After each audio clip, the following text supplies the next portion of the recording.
Salut à tous, c'est Dueling Gentleman et bienvenue dans ce retour sur l'épisode 3 de la saison 7 de Game of Thrones.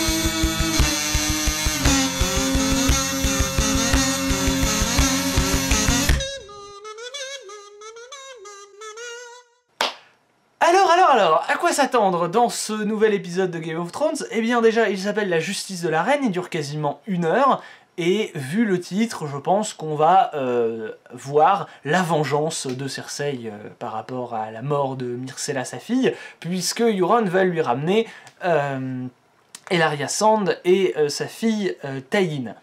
Donc, un truc que j'avais pas dit dans mon retour sur l'épisode précédent, c'est que, étant donné que Taïn est la seule qui a survécu et que c'était la seule Aspic des Sables à être la fille de sang de Ellaria Sand, je pense qu'elle va morfler dans l'épisode. À moins que Bronn trouve un moyen de la sauver, elle va se faire buter sous les yeux d'Ellaria Sand pour faire un miroir un peu avec ce que celle-ci a infligé à Cersei en butant Myrcella.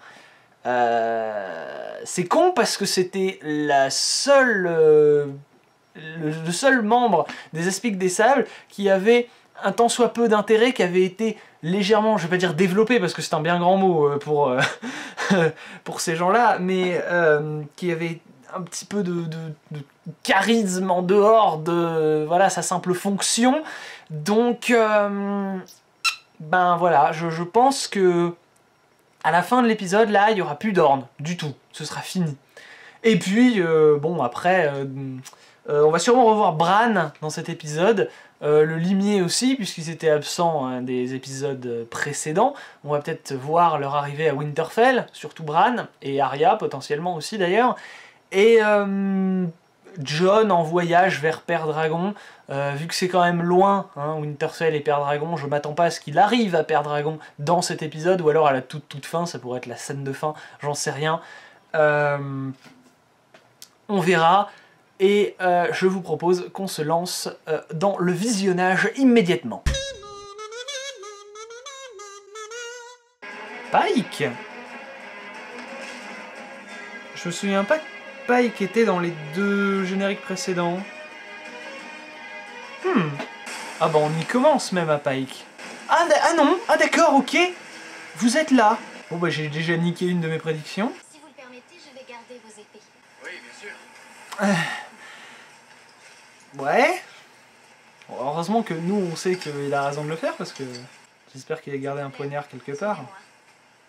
Quand même, pour la forme. L'endroit a changé. Ah bah oui c'est vrai, tu y étais toi. Un mariage arrangé. Et non consommé. Je n'ai rien demandé. En fait, il l'a été. Quoique non. Enfin bref. Les Stark finissent mal quand ils voyagent dans le sud. Certes. Mais je ne suis pas un Stark.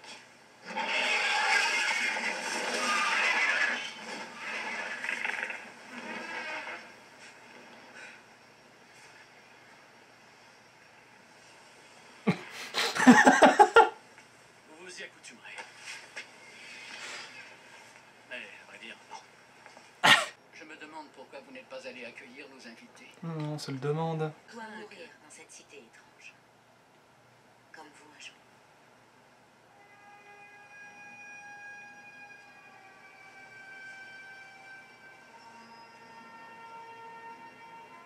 Vous êtes devant Daenerys du Typhon, de la maison Targaryen, héritière légitime du trône de fer, reine légitime des Andals et des premiers hommes, protectrice des 7 couronnes, mère des dragons, Khaleesi de la grande mer herbeuse, lin brûlé et briseuse de chaînes. C'est tout? Voici Jon Snow. Il est le roi du Nord. Ouais voilà. Et c'est pas mal. Merci. J'en conclus donc, monseigneur, que vous venez plier le genou. Non, pas du tout. Ah, bien. C'est quoi ce regard qu'elle fait là? Ce qui veut dire qu'à tout le moins, vous valez mieux que Cersei. Cela ne me dit tout. Les morts sont l'ennemi. Les morts. Sont morts. Vous êtes la première à amener les Dothraki à Westeros. Il est le premier à bâtir une alliance entre Sauvageons et Nordiens. Excellent. Et les Greyjoy, eux, sont noyés ou capturés. Tous les Greyjoy.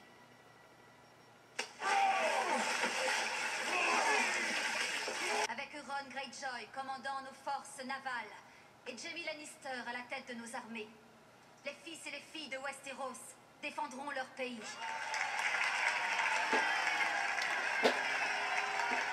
Il va y avoir du concours de beats. Un doigt dans le cul, peut-être. Chut, pas maintenant, vous me direz plus tard.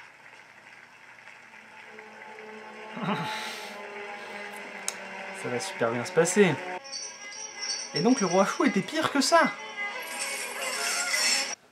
Tuer des gens, ça fait monter sa libido.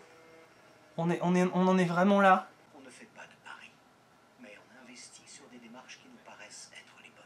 Belle façon détournée de dire pari. Donnez-moi 15 jours. Demeurez à Port-Réal, soyez mon hôte d'honneur. Quand vous retournerez à Bravos, toutes mes dettes auront été payées rubis sur l'ongle.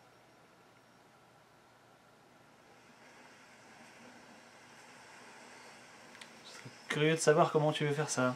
Vas-y, pisse en haut de la falaise. Les enfants ne sont pas comme leur père. Heureusement pour nous tous. Hmm. Y a-t-il pas une chose que je puisse faire et qui vous aiderait un peu? Du ver dragon. Oui, du verre volcanique. Ah bah oui, c'est vrai, on n'en avait même pas parlé. Mais un jour, un grand sage a dit: tu ne dois pas croire une chose pour la simple raison que tu veux absolument y croire. Ah oui, et quel homme sage a dit ça? Je ne m'en rappelle pas. Veuillez vous passer vos propres considérations pour de la sagesse séculaire. Je ne vous ferai jamais cela. Qu'est-ce que Sir Davos a dit? Il a pris un coup de couteau dans le cœur pour son peuple. Vous avez entendu? Vous prenez cela comme une envolée lyrique. Il crève d'ennui dans le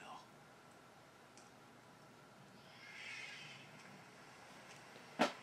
Hop hop, on n'en parle plus. Combat dans chaque bataille, en permanence, n'importe où. Dans ta tête. Tu veux dire ce que tu as arrêté de faire depuis la saison 5? Ah. Bran, Je suis désolé de tout ce qui t'est arrivé.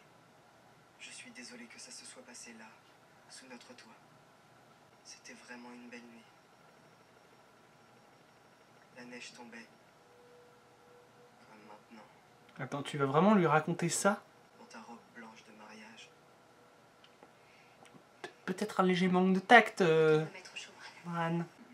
Sa peau a déjà repoussé? Je suppose que c'est le repos qui a été bénéfique. Et le climat. Le climat. Enfin, un contact physique avec une personne humaine. Après tout ce temps. Il espérait une récompense. Et il est pas mort! Bien! Petit soulagement. Les revoilà, eux. Ah! Et toi, t'es rentré chez toi, toi?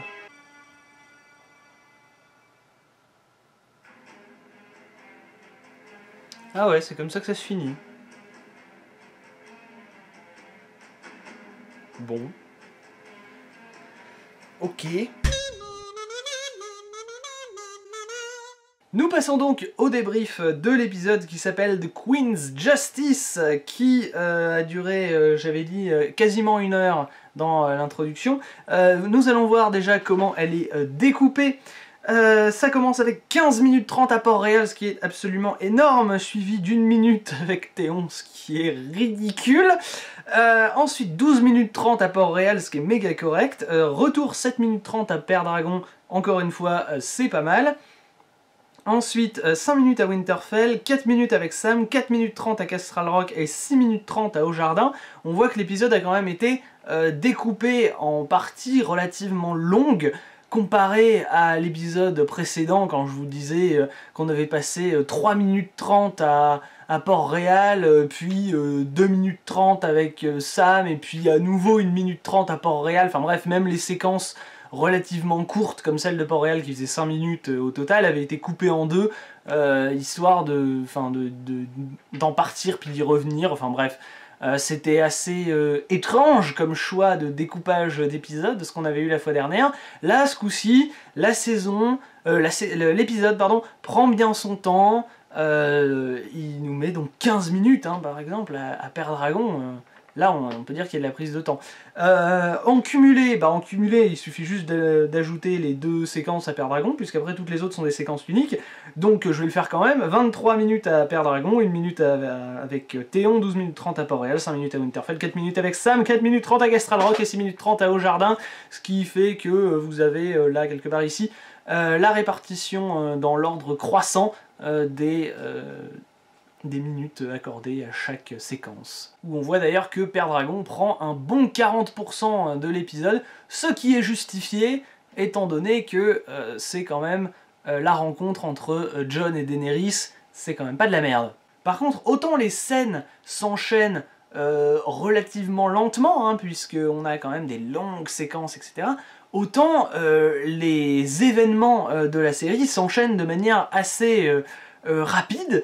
On a vraiment le sentiment, et c'est pas que un sentiment, d'ailleurs on fait le constat que la série a mis un gros coup d'accélérateur là, parce que bon, maintenant que l'épisode 3 a été diffusé, il leur reste 1, 2, 3, 4, 11 épisodes avant la fin de la série. Waouh, ça fait bizarre de dire ça. Du coup, bah voilà, on sent vraiment qu'ils mettent les gaz. Quitte d'ailleurs à complètement oublié les temps de trajet que devraient mettre les personnages pour aller de là où ils partent jusqu'à là où ils vont. Mais ça, on en reparlera tout à l'heure. En attendant, on attaque le débrief. On a 1, 2, 3, 4, 5, 6, 7, 8, 9, 10, 11, 12, 13, 14, 15, 16 points à traiter, ce qui est relativement beaucoup. Mais déjà, c'est moins que la semaine dernière où il y en avait 19. Et en plus de ça, il y a pas mal de points sur lesquels je ne pourrais pas m'attarder très longtemps parce que j'ai pas grand chose à dire. Même limite, je pourrais juste lire leur titre et passer au point suivant. Je vais pas le faire parce que je suis quelqu'un de consciencieux, mais je pourrais. Donc, ouais, normalement, l'épisode devrait être beaucoup moins long que celui de la semaine dernière qui faisait 1h40. Je suis désolé de vous avoir infligé ça. Je ne comprends pas moi-même comment cet épisode a pu être aussi long. On attaque donc avec une analyse du titre de l'épisode, qui est donc la justice de la reine. De quelle reine parle-t-on et de quelle justice parle-t-on, puisque au final, ce titre pouvait s'appliquer à 2, si on est large, 4 personnages dans l'épisode. Les 2 plus évidents étant bien entendu Cersei, hein, qui va faire régner la justice en punissant les Martels, enfin les Sand pour être plus précis, pour leur comportement envers Myrcella. Et l'autre personnage, l'autre reine qui subit la justice ce coup-ci, c'est Olenna Tyrell, qui est quand même souveraine de Haut-Jardin, et qui, dans cet épisode, meurt, mais pas avant d'avoir confessé ses crimes à Jaime et avoir bu son poison qui allait la buter. J'adore quand les épisodes ont un double sens comme ça, c'est mon petit péché mignon. Si on veut vraiment extrapoler, on peut aussi considérer que Daenerys, c'est une reine, hein, elle s'est d'ailleurs jamais autant comportée comme une reine que dans cet épisode, mais on y reviendra. Par contre, le côté justice, ouais, bof, elle tue pas Jon Snow, parce qu'il refuse de s'agenouiller devant elle, donc est-ce que c'est une marque de respect et qu'on peut considérer que c'est de la justice? Là c'est un peu tiré par les cheveux, je suis d'accord. Et la 4e reine de l'épisode, c'est Sansa Stark, qui commence à gouverner Winterfell, et qui s'en sort très bien, mais on le verra tout à l'heure.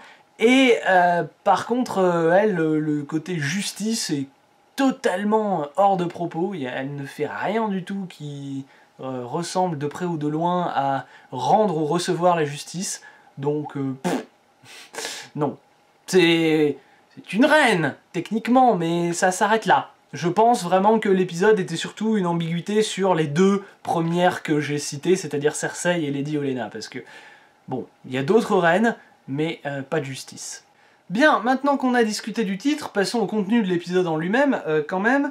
Je vais le raconter dans l'ordre, et non pas thématique par thématique, comme ce que je faisais dans la saison 5 ou dans mon retour sur l'épisode 1, par exemple, parce qu'ici l'ordre est important, et de toute façon c'est quasiment thématique par thématique, il y a juste Père Dragon qui est coupé en deux, quoi. Dès le début de l'épisode, on a Jon qui débarque sur la plage de Père Dragon, et là, je dois avouer que c'est à ce moment-là que j'ai compris que la série n'en avait plus rien à foutre de la vitesse des déplacements des personnages, de la distance qu'ils avaient à parcourir.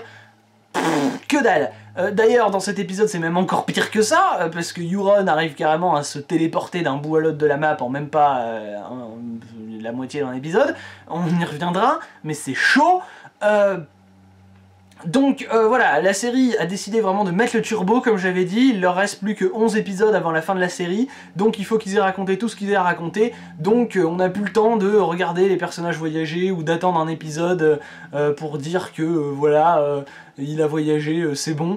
Non, on s'en fout, on s'en occupe plus. Maintenant c'est tout le monde à l'assaut. Si on a besoin qu'un personnage soit à tel endroit à tel moment, il sera à tel endroit à tel moment, et on n'a pas besoin de le voir s'y rendre. Allez, ça dégage. Donc on a déjà la rencontre entre Jon et Daenerys, et là c'est là qu'on voit que l'épisode a quand même concentré absolument toutes ses forces dessus. Ils ont cherché à rendre cette rencontre la plus mémorable et la grandiose possible. Ça commence déjà à peine dès l'arrivée de Jon, où Daenerys a décidé d'impressionner Jon par sa force militaire et son intimidation, sa force d'intimidation. Avant même qu'ils se rencontrent, puisque dès que Jon débarque sur la plage, il y a Missandei qui se présente, qui lui prend ses armes, et qui lui montre un petit peu tous les Dothraki qui est autour d'elle. Et puis en montant jusqu'au château de Père Dragon, déjà ils lui font monter toutes les marches tout seul, sans Daenerys qui ne l'attend pas en bas des marches, mais qui l'attend déjà sur son trône, donc en position de hauteur et de prestance. En marchant comme ça, en montant les marches, en montant les escaliers, il est survolé par, il me semble que c'est Drogon, j'ai pas vérifié mais je crois que ça doit être lui. Enfin, en tout cas il se fait survoler par un dragon, et bon bah, tout de suite voilà, ça calme, hein. Si Jon voulait venir pour assassiner Daenerys, bon bah là déjà il a plus d'armes, il a plus de caleçon propre. Je pense que c'est bon, il est totalement intimidé, Daenerys l'est sous sa coupe. C'est une très sympathique entrée en matière pour la rencontre des deux. Surtout que, même si Jon est arrivé sur la plage, il rencontre pas tout de suite Daenerys, et donc, au fur et à mesure qu'il s'approche de la salle, ça fait monter la hype, quoi, parce que tu te dis, ça y est, il va pousser la porte et ils vont se voir et tout. On commence pas en donnant directement la rencontre entre les deux, on la laisse se faire désirer encore un petit peu avec une montée. Je ne semble pas qu'il y ait de la musique. Oh, sûrement. Mais bon, de toute façon, il y a une séquence avec Davos et Mélisandre entre les deux, donc ça aurait cassé un peu la montée en puissance. Avant d'en parler justement de Mélisandre, qui est mon troisième point, je vais quand même terminer en disant que c'est l'occasion de voir Jon et Tyrion se reparler, chose qui n'est pas arrivée depuis la saison 1, et donc il y a quand même pas mal d'échos qui sont faits entre les dialogues qu'ils avaient ensemble pendant la saison 1 et les dialogues de maintenant, avec une sorte de regard vers le passé, de comment est-ce qu'on a fait pour en arriver là, l'un et l'autre. Ils se font un petit peu des pics. Les répliques de Tyrion sont beaucoup plus proches de celles qu'il pouvait tenir dans les saisons précédentes, avant qu'ils viennent se mettre au service de Daenerys. d'une manière générale, je trouve que l'écriture de toute cette séquence, de toute la rencontre Jon-Daenerys dans son ensemble, c'est-à-dire en gros toutes les séquences de Père Dragon dans cet épisode, sont vraiment écrites avec la même qualité que les épisodes des premières saisons, à tel point que je me demande même si c'est pas George Martin qui est venu et qui a fait coucou, ça je vous l'écris quand même parce qu'il faut que ce soit mémorable, et puis après je retourne écrire mon bouquin, salut, au revoir.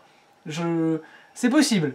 On a donc, comme je le disais il y a quelques secondes, un dialogue entre Mélisandre et Varys qui contemple Jon arriver sur les plages de Père Dragon et monter les escaliers.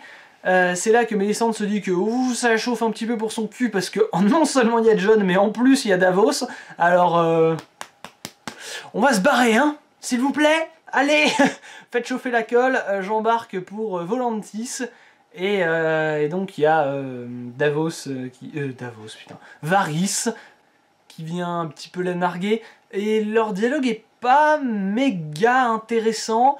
Il y a que la fin en fait qui apporte une petite touche de suspense et d'interrogation, puisqu'elle dit que donc elle va à Volantis, mais qu'il faudra qu'elle revienne à Westeros dans cette ville étrange pour y mourir, tout comme Varys. De quelle ville étrange s'agit-il exactement? Parce que j'ai beau chercher, je vois aucune ville à Westeros qui aurait un lien avec les prêtres de la lumière, donc je vois pas du tout de quelle ville elle parle. Alors évidemment elle fait exprès, hein, au lieu de dire le nom de la ville, de dire cette ville étrange, dans cette cité étrange, pardon, pas cette ville, c'est pareil, enfin une cité c'est plus gros quand même, donc ça peut pas être un petit village paumé sur la côte des terres de l'orage, tu vois, c'est un truc, voilà, une bonne grosse ville. Ça pourrait éventuellement être Père Dragon, où là il faudrait prendre la phrase littéralement, c'est-à-dire cette cité étrange, c'est celle-ci, celle dans laquelle je me trouve au moment où je te parle, un petit homme chauve, mais peut-être, disons que ce serait éventuellement, ouais, la ville qui aurait le plus de liens entre les prêtres de la lumière et Westeros, parce que les serviteurs de la lumière ils sont surtout à Essos, et la seule maison qui venait d'Essos pour s'installer à Westeros, c'était les Targaryens qui se sont installés à Père Dragon.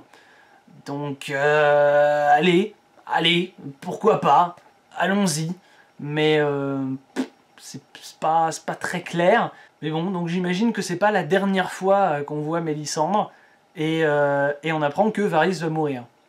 Enfin, déjà, faut croire aux visions de Mélisandre, qui sont pas toujours avérées totalement fiables, mais bon, quand même, globalement, quand on les interprète de manière très large, c'est quand même relativement fiable ce qu'elle prononce, donc Varys mourra, un jour, c'est pas tout de suite. Il a encore des choses à nous révéler, le petit Varys. Mais ouais. Ça m'étonne pas que Varys finisse par mourir, mais encore une fois, il doit mourir dans la même ville que Mélisandre, ce qui fait qu'il aurait un lien entre enfin, il aurait un lien avec les serviteurs de la lumière, donc ça validerait ma théorie, que j'ai jamais dit à voix haute d'ailleurs, c'est un peu bizarre, qui est que les parties de Varys là ont été coupées par un prêtre rouge, qui est la raison, ce qui expliquerait pourquoi est-ce qu'il les déteste autant dans la série. Donc il y aurait un lien, parce que voilà, ces roubignoles ont dû servir à un rituel spécial, puisqu'on sait qu'elles ont été jetées dans les flammes. C'est donc techniquement un rituel du maître de la lumière, puisque en général c'est ça qu'il aime bien, tout ce qui est à base de feu. Donc ça doit être ça. Donc il doit y avoir du coup, il est lié par les testicules qu'il n'a plus au maître de la lumière, et donc il doit mourir dans la même ville que Mélisandre. Ce dialogue... voilà, donc ce dialogue soulève plus de questions que de réponses. À voir. On a donc enfin, après la montée interminable des marches, la rencontre entre Jon et Daenerys, qui est excellente. Vraiment, je suis impressionné par la qualité de cette scène qui dure quand même un bon moment. Alors il y a 15 minutes 30 dans la première section. Bon, faut enlever tout le début où il monte les marches, plus la partie avec Mélisandre, plus la fin où c'est Daenerys toute seule qui parle avec Varys et ses conseillers de la débâcle des Greyjoy. Ouais, j'imagine que ça doit... Ouais, ça doit durer au moins 7-8 minutes, je vais vérifier. Presque 10 minutes. Il y a presque 10 minutes de rencontre entre les deux, et toute cette séquence est quand même remarquablement bien faite en termes de tension, c'est-à-dire que pendant tout l'épisode, enfin pendant tout l'épisode, toute cette séquence, on se demande s'ils vont finir alliés ou ennemis, parce que les esprits s'échauffent, ils tiquent sur l'utilisation d'un mot plutôt qu'un autre qu'a fait l'autre, ils se regardent quand même relativement violemment, surtout Daenerys avec son grand regard de folle avec les yeux bien écarquillés, grand ouverts, et Jon qui soutient son regard. Ils ont quand même deux personnalités relativement, difficilement compatibles, c'est-à-dire que elle a un ego absolument surdimensionné de malade, et une soif de pouvoir totalement aveuglante, et lui, de l'autre côté, c'est une tête brûlée qui veut pas changer d'avis, c'est-à-dire que l'une essaye de convaincre l'autre de se ranger à sa cause, et l'autre dit non, c'est toi qui dois te ranger à ma cause, etc. Et ça pourrait partir en couille, et pendant toute la séquence, tu sens que ça pourrait partir en couille, mais non, grâce notamment à Tyrion et à Davos qui essayent de faire en sorte que tout se passe le mieux possible, et c'était intense, et c'était même plus intense que n'importe lequel des combats qu'on a vus depuis le début de la série, donc bien wesh. Évidemment, ils font tous les deux référence à leurs ancêtres, et machin Stark est venu plier le genou devant un truc muche Targaryen, et oui, mais ça c'était du passé, de toute façon les Targaryens vous avez des trucs à vous reprocher aussi dans votre passé, donc nique ta mère, voilà, enfin, de manière beaucoup plus diplomatique, mais dans l'esprit c'était ça. Donc voilà, il y avait la juste quantité de références historiques, il y avait la bonne conclusion qui est on s'en fout de l'histoire, ce qu'il faut maintenant c'est s'allier dans le présent, et puis il y avait pas mal aussi comment dire, Daenerys qui était présentée vraiment comme une... pas une folle, mais une capricieuse, voilà. À un moment donné, Jon dit ne pas se préoccuper de ce qui se passe au nord, c'est se comporter comme des enfants, et elle le prend un peu personnellement, mais c'est un peu vrai quand même. C'est des batailles de gamins, des batailles d'ego en fait, et de possession et de territoire et tout ça, et quand on parle d'ego, Daenerys c'est pas la dernière, hein. Je pense qu'à part Cersei, il n'y a pas grand monde qui a un plus gros ego qu'elle, et encore...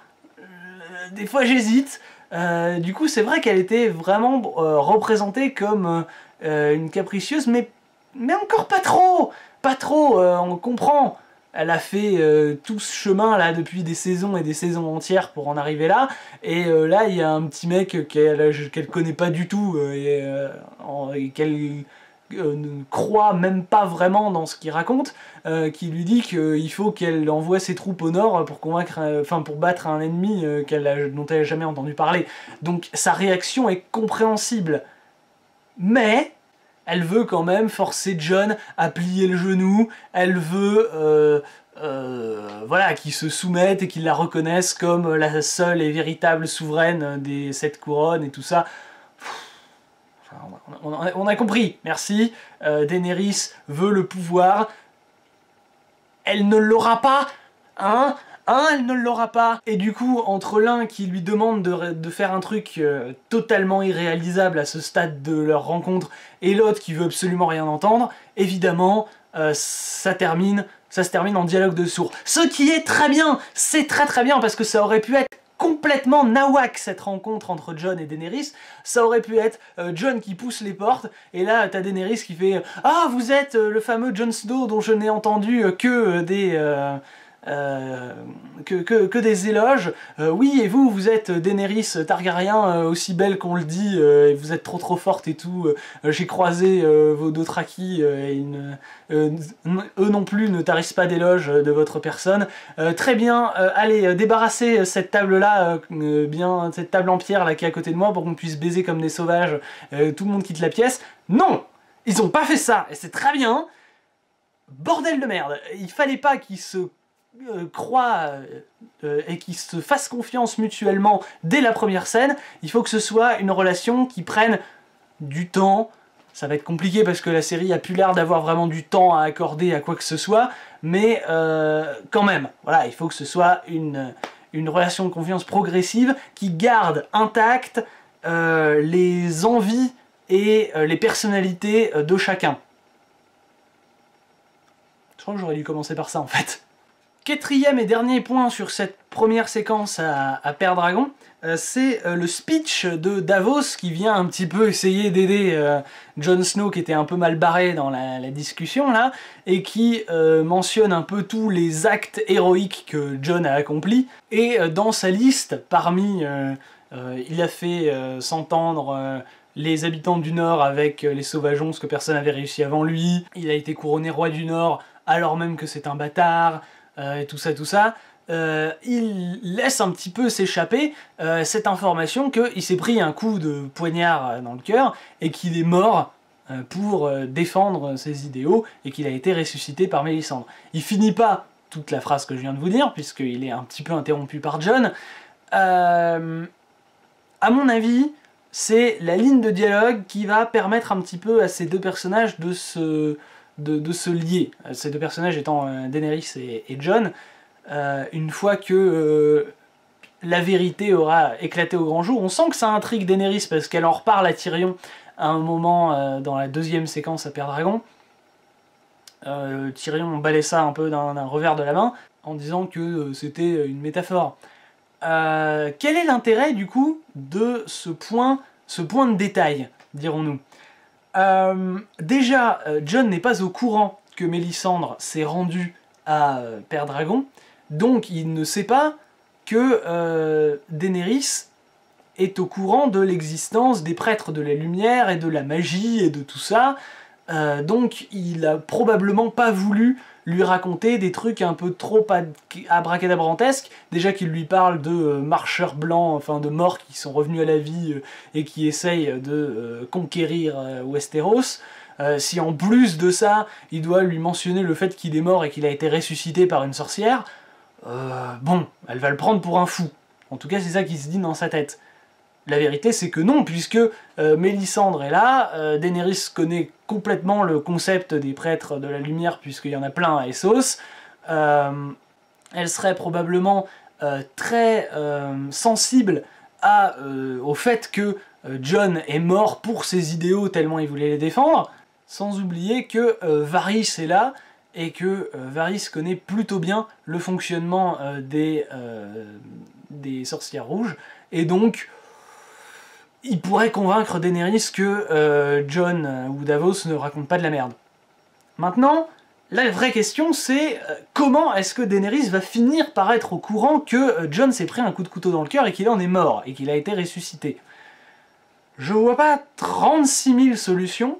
Soit il se fait mal en allant dans les mines de Verdragon, et donc il faut le soigner, et donc il faut qu'il se mette torse nu, et là Daenerys découvre qu'il a une bonne grosse cicatrice au niveau du cœur, et pas que d'ailleurs, parce qu'il a été transpercé par plein d'épées pour la montre, comme dirait Sogdim. Soit Daenerys et Jon finissent par tomber amoureux, ce qui est apparemment une grande théorie, enfin un truc, ça ferait rêver les fanboys et les fangirls du monde entier. Moi ça m'intéresserait pas du tout qu'ils se mettent ensemble, je ne pense pas, je n'espère pas qu'ils finiront ensemble, je vois pas trop le délire. Bon, déjà parce qu'ils sont tante et filleule, mais bon, ça c'est... on n'est pas censé le savoir à ce stade de la série. Mais en plus, parce que bon, je pense pas que George Martin soit vraiment dans les contes de fées. C'est pas trop ça son délire, je pense pas qu'il ait prévu que les deux personnages finissent ensemble. Cela dit, ça se pourrait, hein, c'est pas parce que je veux que ça ne se produise pas que ça ne se produira pas. CF, une phrase que prononce Tyrion d'ailleurs dans l'épisode, je viens de me rendre compte. Mais si donc ça arrive, Daenerys verrait Jon torse nu, voire même tout nu, mais c'est surtout son torse là pour le coup qui nous intéresse, et elle verrait qu'il s'est fait transpercer un peu par plusieurs lames, notamment au niveau du cœur, et là, elle comprendrait. C'est un peu les deux théories. Je vois pas trop, à moins que l'un des deux, que ce soit Davos ou lui, décide spontanément de lui dire à elle ou à un de ses conseillers, ça va être un peu chaud d'amener ça de manière naturelle, autre que dans les deux versions que je viens de vous donner. On passe à Théon, ça va être très rapide parce qu'il n'y a eu qu'une seule minute qui lui a été consacrée dans l'épisode, donc je vois pas comment je vais pouvoir être super rapide, enfin super prolifique sur cette séquence. Daenerys déjà, pardon, juste avant, apprend que, elle apprend la mise en déroute des Dorniens et des Greyjoy, elle fait tous les Greyjoy, et là, cut, et on voit Théon, oh là là, quelle subtilité, quelle nature dans le dialogue, c'est naturalité, enfin bref, le dialogue sonne vachement naturel, fin de l'ironie. Et donc Théon est repêché par ses hommes qui lui disent « mais vous avez bien fait de vous échapper parce que si vous aviez essayé de sauver Yara, vous seriez mort ». Ça c'est un petit peu pour que les gens qui regardent la série n'en veuillent pas trop à Théon d'avoir abandonné son poste et laissé sa sœur être capturée. Et ben voilà, maintenant il n'y a plus qu'à savoir ce que va faire Théon. L'un des trucs intéressants, c'est que maintenant, il est tout seul. Il est seul commandant de 3, il me semble, c'est ça qui a été dit par Varys, il reste 3 bateaux des Greyjoy encore à flot. Donc il est commandant des 3 bateaux et il n'y a plus que lui. Il n'y a plus Yara, il n'y a plus rien, ce qui n'est pas arrivé à Théon depuis que il a quitté le joug de Ramsay. Après ça, il a toujours été sous les ordres de quelqu'un. Enfin, il y avait toujours quelqu'un. Il était toujours avec quelqu'un qui avait une plus grande importance que lui dans l'histoire et qui prenait les décisions à sa place. C'était Sansa au début, c'était Yara ensuite, c'était...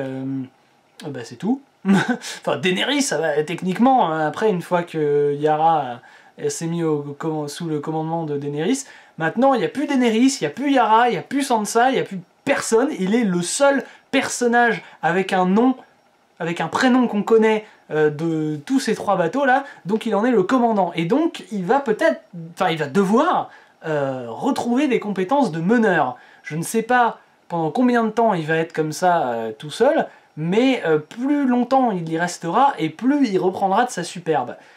Quant à savoir où il ira, ça on en parlera dans la partie prédiction de la vidéo. En parlant des Greyjoy, toujours, ils arrivent à Port-Réal avec les 2 Dorniennes encore vivantes. C'est donc Euron qui arrive et qui se fait acclamer par la foule alors qu'il amène ses cadeaux à Cersei, ce qui est un petit peu étrange d'ailleurs parce que la foule était plutôt du côté du Grand Moineau, hein, et on aurait pu s'attendre à ce qu'il y ait des tentatives de rébellion à l'intérieur de Port-Réal contre Cersei et tout ça. Ils doivent avoir trop peur d'elle, enfin, l'explication pourrie qui justifie un tel comportement de leur part, mais c'est clairement plus une envie de chercher une excuse qu'autre chose, c'est de dire qu'ils ont tellement peur de Cersei qu'ils se sont auto-convaincus que c'était une bonne chose qu'elle soit reine, et voilà, pif pouf caramel, voilà, on n'en parle plus. Quoi? De la subtilité? MDR. Mais vous savez que George Martin il est en train d'écrire son livre, là il est plus consultant sur la série. Ferme ta gueule, de la subtilité, on en rachètera peut-être un jour ou pas. Donc, les Port-Réaliens applaudissent Euron, soit, qui amène donc ses cadeaux à Cersei en crânant comme un œuf, qui se fait quand même gentiment rembarrer. Je pense qu'il va dormir sur la béquille ce soir, parce que il y a Cersei qui lui dit « Oui, on fera tout ce que tu voudras, mais une fois que tu auras gagné la guerre. » Qui y croit, putain? Le gros délire de Euron, ça a l'air d'être de vouloir faire chier Jaime le plus possible en le rabaissant au maximum. ce que Jaime a l'air d'apprécier, mais tellement. Je pense que Euron va mourir. Je ne sais pas qui le butera entre Cersei ou Jaime, mais si c'est Jaime, il va y prendre tellement de plaisir. Et donc, comme je l'avais prédit à la fin de l'émission précédente et au début de cette émission surtout, Cersei applique sa sentence sur les Dorniennes en punissant la fille sous les yeux de la mère qui regarde donc sa fille souffrir, et c'est ça sa punition à elle. Cersei a fait ça à puissance 1000, puisqu'elle a embrassé Taïn avec le même poison que celui qui a été utilisé pour tuer Myrcella, et elle va forcer Ellaria à regarder sa fille mourir en la nourrissant de force, etc. Enfin bref, elle va la garder là pendant des années et des années et des années. D'ailleurs, on sent bien dans cette scène que Cersei, enfin en tout cas l'actrice qui joue Cersei, prend un pied fou à jouer ça. Le personnage de Cersei aussi prend un pied fou à profiter de la situation, à voir sa, enfin pas sa pire ennemie, mais l'une des femmes qu'elle déteste le plus sur la planète, être comme ça, totalement impotente face à elle, et qu'elle ait comme ça un punching ball sur lequel se défouler. Oh là là, ça la met... tu sens qu'elle s'éclate dans cette scène, ça en fait vraiment un personnage fou allié, et une méchante tellement détestable, et en même temps, tu peux pas t'empêcher d'être quand même un petit peu admiratif devant Cersei.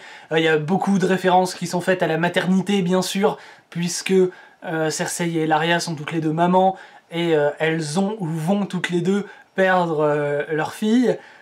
Elles ont perdu leur fille d'ailleurs, puisqu'il y en a deux qui sont mortes dans l'épisode précédent, donc oui, elles ont toutes les deux perdu au moins une fille, au moins un enfant d'ailleurs, même on pourrait dire, de manière plus globale. Attention, au stade actuel de la série, aucun de ces deux personnages n'est mort. Je ne pense pas qu'Ellaria Sand s'en sortira, mais il est possible que Taïn s'en sorte si elle est sauvée par Bronn. C'est peu probable. C'est peu probable étant donné que Bronn il est occupé au jardin en ce moment, mais vu que le poison pourra mettre plusieurs jours ou plusieurs semaines, a dit comment il s'appelle, Qyburn, il est possible que Taïn survive suffisamment longtemps pour que Bronn revienne et la sauve. J'y crois moyen, mais c'est possible. Au fait, avant qu'on passe au reste de ce qui s'est passé à Port-Réal, le poison des Dorniens que Qyburn a réussi à recréer, c'est une arme sympa, hein? Vous la voyez dans votre tête? Bien, dites-lui au revoir maintenant. Je suis persuadé que Cersei ne gardera pas ce poison pour l'enduire sur ses armes ou celles de ses soldats ou pour quoi que ce soit. On ne reverra plus ce poison de toute la série, alors que c'est probablement l'une des meilleures armes qu'a pu construire Qyburn depuis le début de la série. Il a réussi à resynthétiser un poison extrêmement mortel. Regardez ce poison, à quel point il va disparaître dans les méandres de l'oubli de la série. Je ne crois pas une seule seconde que Cersei l'utilisera pour quoi que ce soit d'autre. Et apparemment, buter des gens, Cersei, ça l'excite, et c'est ça, d'ailleurs, mon prochain point. Cersei se rue sur Jaime, et ils font l'amour probablement comme des bêtes hors champ. Ça faisait un bon moment qu'on les avait pas vus aussi liés, et on voit qu'elle en a carrément plus rien à foutre de rien, hein, parce que elle a même plus peur que les gens voient qu'elle couche avec son frère. Les servantes peuvent le voir, les espions peuvent les voir, tout le monde peut les voir. Elle surtout, on n'a plus rien à foutre. Jaime, ça le gêne encore un petit peu, mais de toute façon, il y a tellement de gens qui sont déjà au courant qu'elle a un petit peu raison. Ça fait partie de son développement de personnage aussi, hein. C'est pas anodin. Avant, elle avait encore des trucs à cacher pour préserver l'honneur de sa famille. Maintenant elle a plus de famille à part Jaime, donc l'honneur, c'est pas l'honneur qui fait gagner les guerres, c'est pas l'honneur qui maintient sur le trône, c'est les victoires militaires et les vengeances contre les personnes qui t'ont trahi. Donc voilà, Cersei est devenue un monstre, sans remords, sans pitié. Mais même les monstres sans remords et sans pitié ont besoin de pognon pour faire la guerre, et les Lannister n'ont plus de pognon. Ils n'ont plus que leur renommée mondiale pour faire croire à tout le monde qu'ils ont du pognon, alors que en fait leurs coffres sont vides. C'est un peu comme les États-Unis d'Amérique en fait. Sauf que contrairement aux États-Unis d'Amérique, la banque vient les faire chier pour qu'ils remboursent. Et là, Cersei est pas trop contente parce que bah, des sous, elle en a pas. Donc elle arrive à convaincre le gars de la banque de fer de manière assez convaincante d'ailleurs, convaincre de façon convaincante, ouais. Attends, je vais la refaire. Elle arrive à convaincre le gars de la banque de fer avec des arguments assez bien choisis, même étonnamment bien choisis, comme quoi elle commence à être une stratège en plus d'être une conquérante. Donc là, ça commence à faire pas mal, enfin, une diplomate en plus de ça. C'est fou toutes les qualités qu'elle n'avait pas dans les saisons précédentes et que maintenant elle a pour constituer une menace crédible face à Daenerys et une méchante effrayante. C'est bien fait quand même, alors je vais pas trop me plaindre. Et donc elle arrive à convaincre cet homme de la banque de fer de rester pendant 2 semaines à Port-Réal, et en lui disant d'ici 2 semaines tu auras ton argent et à ce moment-là tu pourras continuer de me financer ma conquête de Westeros, je suis le cheval sur lequel tu dois parier. A contrario, Daenerys, faut surtout pas lui faire confiance, elle va te décapiter dès qu'elle en aura l'occasion, c'est une traître, machin, les Dothraki, c'est pas vraiment le genre de peuple dans lequel tu peux faire confiance. D'ailleurs, c'est vrai aussi pour Daenerys, hein. C'est-à-dire qu'une fois que les Dothraki... Enfin, imaginons que Daenerys conquiert Westeros. Les Dothraki, elle en fait quoi après? Parce que les mecs, c'est quand même des pilleurs, des violeurs, ils ont pas décidé de se calmer à vie, hein. Ils sont juste là au service de Daenerys, et puis après, une fois que ce sera fait, bah, ils redeviendront un peuple libre de faire ce qu'ils veulent, et ils auront toutes les terres de Westeros sur lesquelles ils sont jamais allés, qui pourront piller et séquestrer les gens, et violer les femmes, et torturer les animaux. Enfin ça ils font pas, mais enfin, bref, vous voyez un peu le délire. C'est un peu une arme du chaos, les Dothraki. À moins qu'elle les tue après s'en être servie, elle va avoir du mal. Et pour payer ses dettes, Cersei envoie Jaime chercher l'argent là où il est, c'est-à-dire à Haut-Jardin, mais ça on en reparlera tout à l'heure quand on sera dans la partie équivalente de l'épisode. En attendant, on fait un petit retour à Père Dragon pendant 7 minutes 30, c'est ça que j'avais dit. Bon là j'ai qu'un seul point à dire parce que c'est un peu la thématique de toute cette seconde partie, c'est le Vert Dragon, et qui est la véritable raison pour laquelle Jon est venu, qui motivait sa venue sur les terres de Daenerys. Et ils en parlent que maintenant, parce qu'ils s'étaient concentrés sur le roi de la nuit dans la première partie. Là maintenant, ils vont enfin parler des trucs concrets et, comment il disait Tyrion, raisonnables. Encore une fois, c'est d'ailleurs Tyrion qui va mâcher le travail de Jon en lui disant « Allez Jon, fais une proposition raisonnable à Daenerys pour faire un premier pas vers elle et tout. » Tu sens vraiment qu'il a envie que les deux deviennent alliés, et Jon ne sait rien. Tu ne sais rien de Jon Snow, c'est vraiment Tyrion qui doit t'expliquer toute la marche à suivre pour établir une relation diplomatique durable. C'était vraiment un poussin, quoi. Sérieusement. Normalement on dit un perdreau, mais c'est pas grave. Bref, toujours est-il que grâce à Tyrion et grâce au Vert Dragon, il y a un premier pas, un premier lien qui a été fait entre Daenerys et Jon. On a d'ailleurs une scène où Daenerys essaye d'être la plus imperturbable possible lorsqu'elle permet à Jon d'aller fouiller les mines, etc. Donc elle lui permet, ensuite elle lui tourne le dos et allez-y, vous devriez déjà être au travail, machin, pour essayer de rester on va dire, vainqueur de leur rencontre, alors que c'est elle qui lui a cédé quelque chose. Voilà, elle essaye de garder la face. Donc il y a un ego chez cette femme. C'est incroyable. En attendant, on va voir un petit peu ce qui se passe du côté de Winterfell en l'absence de Jon, et comment s'en sort Sansa. Eh ben très très bien, c'est d'ailleurs le nom de mon 2, 4, 6, 8, 10, 12e point. Sansa gère la fougère. Elle gère les provisions pour en attendant l'hiver, elle gère les habits, enfin les plastrons, les trucs en cuir et les armures pour que les soldats de Winterfell puissent quand même être capables de survivre au froid.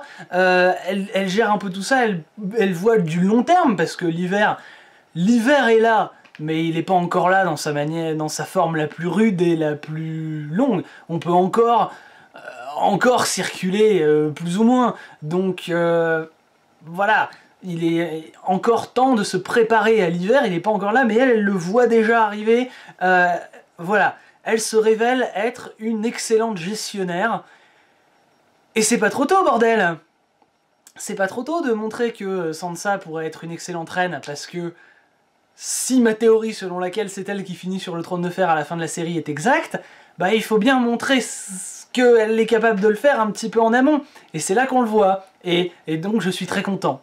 Elle arrive même à tenir tête à Littlefinger, et quand elle retrouve son frère Bran, évidemment, elle est beaucoup moins manipulatrice, calculatrice dans la gestion et la prospective et tout ça.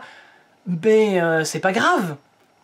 Là, elle est avec un membre de sa famille, elle est dans l'intimité, ils se retrouvent, ils discutent un peu, hein, parce que bon, on va en parler, mais bon, Bran, c'est pas vraiment le mec qui parle, enfin avec lequel on peut parler le plus aisément, hein, visiblement. Et là, elle montre un côté à la fois empathique et également ouvert d'esprit. C'est raconte-moi, c'est quoi la corneille à 3 yeux, machin, je vais essayer de comprendre. Bon, on va en parler maintenant, tiens, parce que comme ça, au moins ce sera fait. On va parler du retour de Bran. Donc Bran revient à Winterfell, il est accueilli par Sansa, il va directement sous l'arbre magique, et donc là, il essaye, sans vraiment essayer, de lui raconter ce que c'est que la corneille à 3 yeux. Il lui raconte rien de ce qu'il a vu dans ses visions, mais absolument rien en termes de contenu. Enfin si, mais pas de trucs utiles à la série, enfin, au scénar. Et je sais pas s'il fait ça après pour se débarrasser d'elle, ou si c'est juste que c'est devenu plus une machine qu'un homme et qu'il manque complètement de tact. Mais il raconte à sa sœur la nuit où elle s'est fait violer. Pardon ? C'est vraiment comme ça que tu te réunis avec ta sœur. Ok, bon. Cela dit, c'est pas trop grave pour moi, parce que je trouvais que Bran n'avait aucune personnalité et que le seul truc pour lequel il était utile, c'était faire de l'exposition grâce à ses visions et à ses pouvoirs. Maintenant, il a une personnalité, qui est de ne pas en avoir, et donc ça le rend un peu rustre et difficile à cerner, et difficile pour les autres de parler avec. Donc c'est intéressant, c'est une personnalité, c'est déjà plus que être une simple fonction. J'achète. Il n'empêche que c'est un petit peu bâtard de sa part, à moins que... Mais je vois pas trop pourquoi. Et ouais, non. Non, j'allais dire que ça pourrait être nous qui nous trompons, et qu'en fait Bran, qui peut à la fois voir le passé et le futur, nous raconte une de ses visions, que nous on pense que c'est le passé et que c'est la fois où Sansa s'est fait violer, mais que ça pourrait tout aussi bien être une scène dans le futur, que Sansa va se remarier avec quelqu'un à Winterfell, et que ça va mal se passer, qu'il va se passer un truc, pas forcément un viol, parce qu'il n'a pas prononcé ce mot-là, il va se passer un truc négatif. Peut-être, mais vu la manière dont le dialogue été tourné, lui il dit je suis désolé de ce qui t'est arrivé, je suis désolé que ça se soit passé sous notre toit et tout. Quand même, si c'est une vision du futur qu'on pense pour être un truc du passé, ça a quand même été volontairement présenté bien comme un truc du passé pour bien brouiller les pistes, quoi. Au-delà du justifiable, je pense. Donc voilà, on sent bien que Bran n'a pas du tout envie de parler avec Sansa, que c'est surtout Jon qui l'intéresse pour lui raconter ce qu'il a appris sur lui. Si Arya arrive à Winterfell dans le prochain épisode, ce qui est fort probable, je doute qu'il y ait un dialogue entre Bran et elle. Enfin si, sûrement, parce que bon, ils font quand même partie de la même famille et donc ils se diront bonjour, quoi, voilà. Mais ça n'ira probablement pas plus loin. De toute façon, ça risque d'être la thématique une fois que Arya sera rentrée et que tous les enfants Stark encore vivants seront sous le même toit à Winterfell, c'est qu'ils risquent bien de se rendre compte qu'ils sont tous des étrangers aux yeux des autres, quoi. Parce qu'ils ont tous vécu une vie différente. Sansa c'est devenu une assassine, Arya c'est devenu une assassine, Bran c'est devenu un mec qui a des visions, et Sansa c'est devenu une régente tout à fait potable. Et ces trois caractères deviennent de moins en moins compatibles les uns avec les autres, donc en fait c'est peut-être pas forcément une bonne chose que les trois enfants Stark se retrouvent, mis à part juste pour faire plaisir à tout le monde, mais en fait, une fois qu'ils seront tous les trois, ils se regarderont un peu dans le blanc des yeux comme si c'était des inconnus, parce que ils ont passé des saisons et des saisons entières éloignés les uns des autres, à être totalement... à vivre des trucs qui les séparent tellement que maintenant ils sont plus étrangers que frères et sœurs. À part leur nom de famille, il n'y a plus grand chose qui les lie. Il reste plus que 3 séquences dans l'épisode, et ça tombe bien, il me reste plus que 3 points à aborder. Donc on va faire du 1 point par séquence. Sam, pour commencer, petite scène à Villevieille, donc relativement courte, elle fait quoi? Elle fait 4 minutes, voilà, où on voit que Jorah est déjà totalement guéri, ce qui est un petit peu trop facile, je trouve. Il aurait pu au moins prendre une semaine un petit peu pour... faire sa convalescence, mais bon, j'imagine que la série a vraiment besoin qu'il soit ailleurs, donc voilà, il a fallu accélérer sa guérison. Bon, ok. Il y a une scène quand même assez drôle, je dois avouer que cette scène était assez drôle, avec l'archimestre qui l'ausculte et Jorah qui lui répond « Ah oui, non, mais ça doit être le repos et le climat qui m'ont fait guérir. Pas du tout le fait que quelqu'un m'ait enlevé la partie supérieure de l'épiderme et qui m'ait passé de la crème. » Hein, quoi? Ça c'est de la crème sur moi? Non, non, non, non, non, j'ai pelé un peu, c'est tout, c'est pour ça que c'est blanc. Voilà, bon, clairement il prend l'archimestre pour un con qui décide d'accepter, de toute façon il va se défouler sur Sam. Et donc après, on a... Enfin déjà on a la double poignée de main avec entre Sam et Jorah, qui est tellement content de pouvoir à nouveau avoir un contact physique avec un autre être humain qu'il en profite, il met ses 2 mains pour la serrer, en espérant qu'il soit véritablement guéri, sinon Sam t'es dans la merde. Et ensuite Sam se fait engueuler par l'archimestre, mais pas vraiment. On sent que... bon voilà, il s'est rebellé et que ça lui déplaît, mais pas trop quand même. Il y a une relation entre les deux qui commence, une dynamique, on va dire, plutôt qu'une relation, qui commence à devenir assez sympathique entre Sam et l'archimestre. J'aime beaucoup. Là, il le punit... Enfin, il le punit pas, mais tout en le punissant quand même, mais sans le punir vraiment. Enfin, bon, ça va. Il aurait pu l'expulser, il le fait pas. Il lui demande juste de trier des parchemins. Et Sam, il est là pour lire des écrits et pour engranger le plus de connaissances possible. Donc ça devrait pas trop le déranger non plus. Là, il fait la gueule, mais il a pas encore lu le contenu des parchemins. Hein. Ensuite, on a les 2 prises militaires de l'épisode. La prise D'où sa mère de Castral Rock, tout d'abord, racontée par Tyrion, avec les images qui correspondent à ce que Tyrion dit au fur et à mesure qu'il le raconte. Lui, il dit « les Immaculés vont faire ça, ça, ça », et pendant qu'il le raconte, on voit les Immaculés faire ça, ça, ça. C'est une excellente idée, déjà, parce que ça permet de filmer une bataille sans avoir énormément de budget, tout en restant un petit peu marquant dans l'esprit des gens, en camouflant un peu le manque de thunes, si vous voulez. Même si bon, il y a des scènes quand même assez impressionnantes hein, dans cette prise de Castral Rock, notamment les Immaculés qui tombent des échelles avec les archers qui leur tirent dessus et qui leur balancent des cailloux. Bon, voilà, ils sont pas non plus à sec en termes de thunes, mais ils avaient clairement pas assez pour une prise complète de Castral Rock en détail et tout, et ils ont trouvé une manière détournée et très poétique de montrer le siège tout en faisant en sorte que ça dure pas trop longtemps et que on s'en rappelle quand même. Un peu tout l'opposé de l'attaque de Euron à la fin de l'épisode précédent en fait. Il y a un petit pied de nez encore une fois qui est fait à Tywin Lannister de la part de son fils Tyrion, puisque c'est en ne voulant pas se préoccuper des basses tâches que il a causé la perte de la ville qu'il a construite. Et voilà, donc c'est Tyrion qui a profité du fait qu'il était maître des égouts pour mettre des égouts.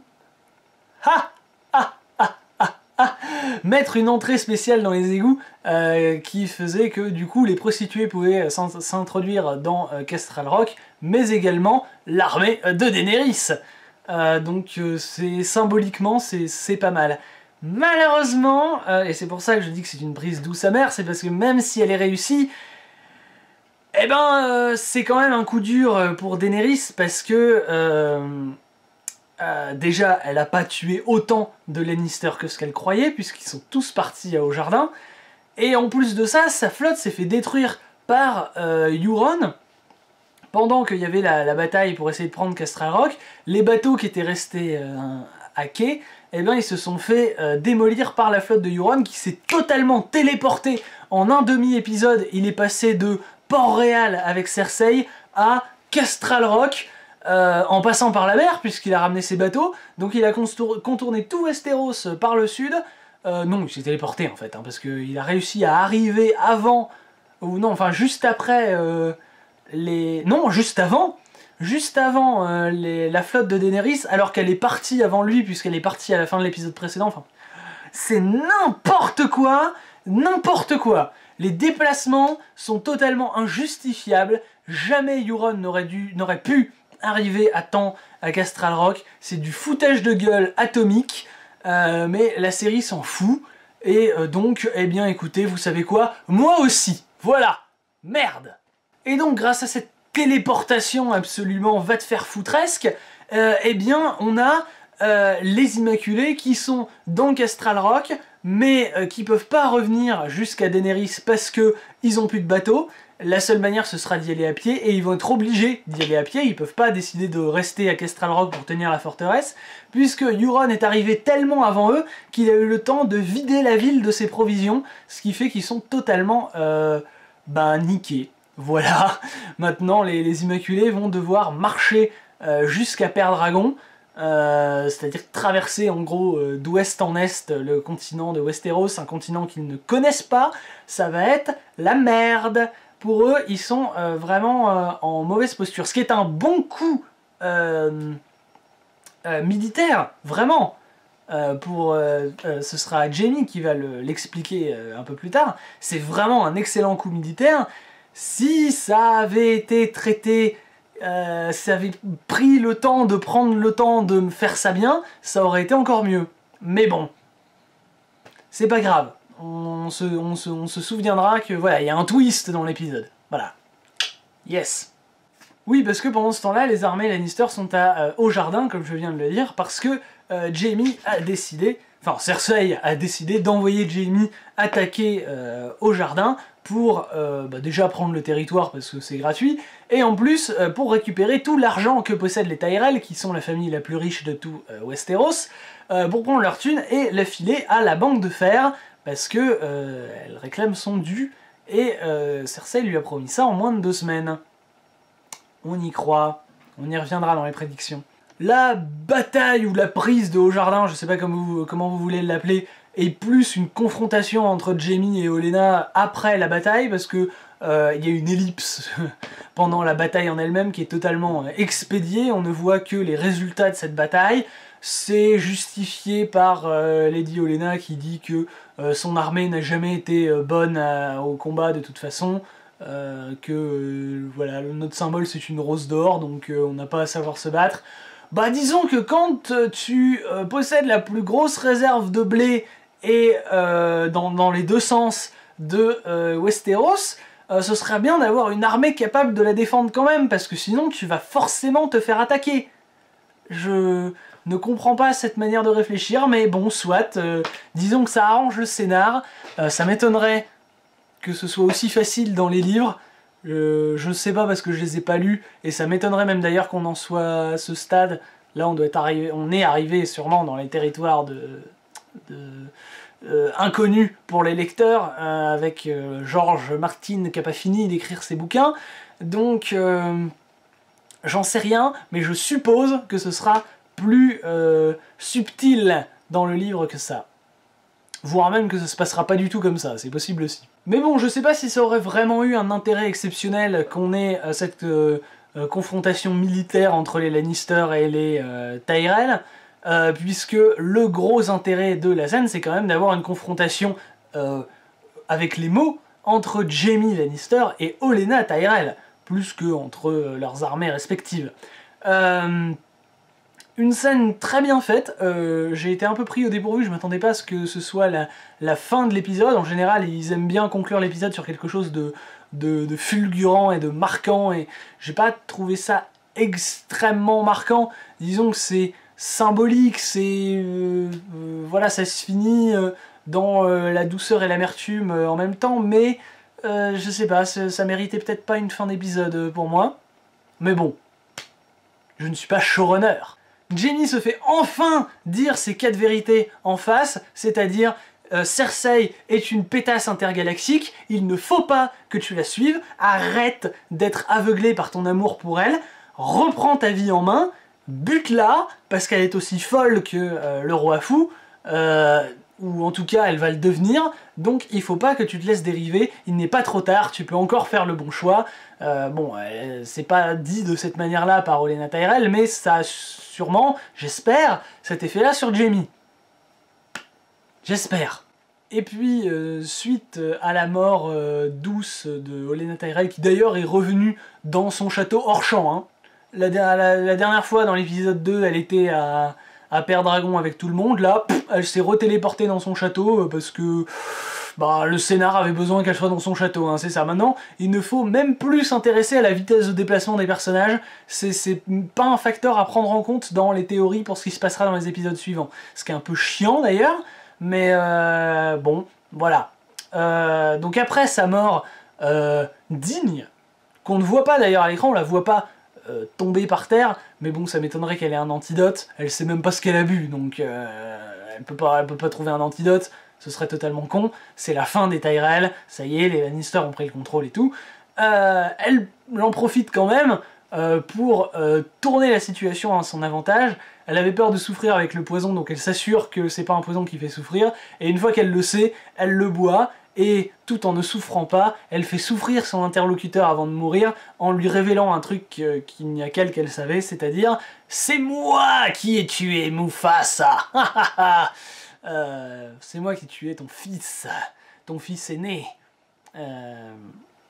Comment il s'appelle ce con? Geoffrey. Et là, tu vois sur la tête de Jaime qui s'en veut d'avoir offert une mort aussi douce à Olenna.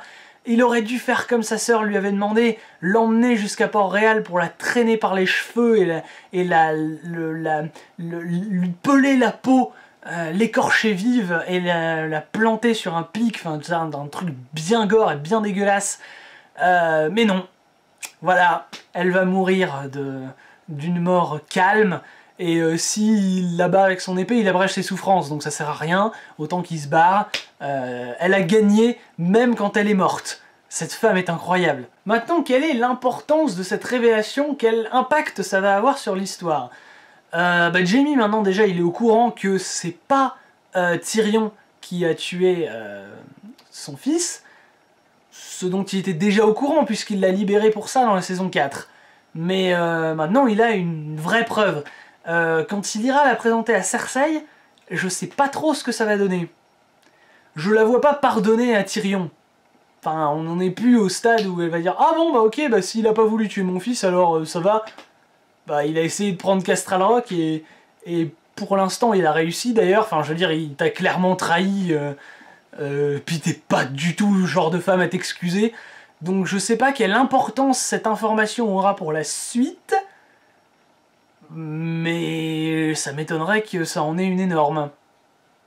C'était juste une manière pour Lady Olenna de partir avec l'esprit gagnant, quoi. Et puis voilà, fin de l'épisode, donc on peut passer à la partie scène préférée, puis à la partie prédiction. Bien, c'est la 3e émission dans laquelle j'inclus une partie où je vous parle de ma scène préférée et où je vous demande de faire pareil. Et pour l'instant j'ai reçu un total de 0 commentaires, donc peut-être que cette fois-ci sera la bonne et que vous me laisserez un commentaire en m'expliquant, en me disant quelle est la scène de l'épisode que vous avez préférée. On peut rêver, peut-être que c'est à celui-là que vous vous réveillerez, j'en sais rien. En tout cas, sachez qu'il n'est pas trop tard et que je ne vous jugerai pas si jamais vous décidez seulement maintenant de mettre un commentaire. Je sais pas, peut-être que c'est ça qui vous freine, j'en sais rien. Bien au contraire, je l'accueillerai avec plaisir. Mais pour l'instant j'ai rien. Du coup j'ai décidé de faire évoluer un petit peu le format et de transformer ça en un top 3 de mes scènes préférées de l'épisode, et la vidéo sortira à l'intérieur de la vidéo principale et en vidéo supplémentaire sur le côté, pour un petit peu faire de la pub pour la vidéo principale qui, je l'avoue, est une vidéo assez longue et qui ne donne pas forcément envie aux gens de la regarder, donc on va essayer cette formule-là. Si vous voulez me parler de votre ou de vos scènes préférées dans les commentaires, donc je suis désolé j'insiste, mais c'est un peu ça que j'avais dans l'idée quand j'ai créé cette séquence, c'était de démarrer un dialogue avec vous. N'hésitez pas donc à me donner une ou plusieurs scènes, à faire votre propre top 3, top 2, top 5, top 1, je m'en fous. Voilà, parlons ensemble, c'est ça qui est censé déclencher cette partie de la vidéo. Donc, en attendant, je vais faire ma part, disons, du deal, et je vais vous parler de mes 3 scènes préférées. C'est parti! En numéro 3, nous avons donc la gestion de Winterfell par Sansa, qui se débrouille extrêmement bien, puisque elle prévoit la nourriture pour l'hiver, elle prévoit d'adapter les armures pour l'hiver, elle tient tête à Littlefinger, et ensuite un petit peu plus tard, quelques secondes plus tard, quand son frère débarque, elle montre un côté beaucoup plus humain, beaucoup plus compatissant et beaucoup plus empathique que ce qu'elle montrait avant, où là elle était vraiment dans un esprit de gestion et de logistique. Petit bonus pour cette scène, c'est... alors techniquement c'est pas un plan séquence, mais presque, c'est en tout cas une scène qui est filmée avec des très peu de cuts, des temps donc assez longs, la caméra se déplace en même temps que les personnages qui marchent, donc il a bien fallu coordonner temporellement tous les acteurs. Enfin, ça a l'air d'être un gros boulot, on s'en rend pas forcément compte, mais en général toutes les scènes un peu longues comme ça, où en plus de ça il y a plusieurs acteurs qui interagissent les uns avec les autres, entre eux et avec ceux qui se trouvent autour de ceux qui marchent et qui ne se déplacent pas. Voilà, donc il y a un gros taf qui a été fait pour rendre cette séquence extrêmement fluide, et c'est très agréable. Et cette fluidité a en plus du sens dans la mise en scène, dans l'épisode en elle-même, puisque ça montre à quel point tout est clair dans l'esprit de Sansa, tout est fluide, elle sait exactement ce qu'il faut faire pour ça, machin, ceci, elle pense dans le temps long et elle démontre que c'est un personnage sur lequel il va falloir encore compter un petit moment dans la série, parce qu'elle est loin, très loin d'avoir fini tout ce qu'elle a à faire, et comme je l'avais dit tout à l'heure dans l'épisode, je lui souhaite d'aller le plus loin possible, pourquoi pas même sur le trône. En numéro 2, on a la prise de Castral Rock par les Immaculés telle que racontée par Tyrion, à la fois donc l'assaut sur la façade qui est un petit peu perdue d'avance avec tous les archers qui leur envoient des flèches et des cailloux pour les faire tomber des échelles et tout. Et en plus de ça, le passage secret parmi lequel ils se faufilent pour finalement ouvrir les portes de l'intérieur et prendre la ville. C'est fort d'un point de vue symbolique puisque c'est Tyrion qui déjoue l'une des structures dont son père était le plus fier, donc il y a encore, même mort, il y a encore une rivalité entre Tywin et Tyrion, c'est incroyable, et on voit que sa faiblesse ça a été de ne pas s'occuper des basses besognes. La bonne idée pour économiser du budget tout en rendant cette scène la plus iconique possible, c'est de la faire narrer par Tyrion, qui lui s'exprime au futur, puisqu'il explique à Daenerys comment la bataille va se dérouler, et nous on a les images qui correspondent, et du coup ça donne une sorte d'atmosphère vraiment spécifique à cette scène, qui fait qu'elle devient iconique, alors même que finalement quand on regarde vraiment ce qui se passe à l'écran, c'est pas oufissime. Alors oui, les Immaculés sont beaux, on les avait pas vus depuis longtemps faire quoi que ce soit d'ailleurs, on les avait pas vus depuis longtemps avec leur casque, voilà, on a vraiment l'impression d'une force entraînée, inarrêtable et intimidante, mais ils passent dans un passage secret, ils remontent, ils ouvrent des portes, et pendant ce temps-là, il y en a d'autres qui essayent d'escalader le mur. C'est pas non plus la bataille du siècle, quoi.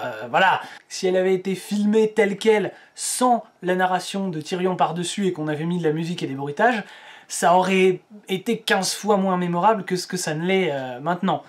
Surtout que, d'un point de vue, encore une fois, de la mise en scène, ça permet de montrer que Tyrion est un excellent stratège, puisqu'il sait comment ça va se passer. Le récit qu'il raconte au futur nous est montré à nous au présent, donc ça justifie absolument tout ce que dit Tyrion. Tout ce qu'il explique dans le futur se réalise dans le présent. Donc ça montre que pour lui il n'y a même plus de surprise. Il sait exactement comment ça va se passer, combien il va y avoir d'hommes, d'où est-ce qu'ils vont venir, comment ça va se goupiller, combien il y aura de pertes, limite il est capable de te donner un nombre précis, j'en sais rien. Enfin voilà, en tout cas on voit bien que dans sa tête c'est super clair, et ça, sans même qu'il ait besoin de le dire, grâce à la mise en scène. C'est dommage qu'il y ait une telle incohérence avec les bateaux de Euron qui n'ont absolument rien à foutre là, parce qu'ils ne pouvaient pas arriver là à temps, parce que s'il n'y avait pas eu ça, la scène aurait été vraiment parfaite. Et enfin, numéro 1, eh ben, je suis désolé, je vais pas être extrêmement inventif, mais pour moi, ça a été la scène de rencontre entre Daenerys et Jon. On sent bien qu'il y a eu un amour particulier qui a été fait dans pour rendre cette scène la plus mémorable possible et la plus symbolique possible, que les gens qui regardent cette scène s'en souviennent encore des jours et des jours après. Je suis pas spécialement un fan de Jon, et je suis loin d'être un fan de Daenerys, mais même moi, j'ai trouvé que cette rencontre était extrêmement réussie entre deux personnages que tout n'oppose pas vraiment, mais qui ont des personnalités pas super compatibles, entre leurs mains respectives qui essayent de faire en sorte que tout se passe pour le mieux, et leur caractère à eux qui n'arrivent décidément pas à se mélanger. La scène... je parle uniquement de la rencontre entre les deux dans la salle du trône, hein, pas la scène après où ils sont dehors et où ils parlent de Verdragon. La première scène. Il y a une tension dans cette scène où tu sais pas comment ça va se finir.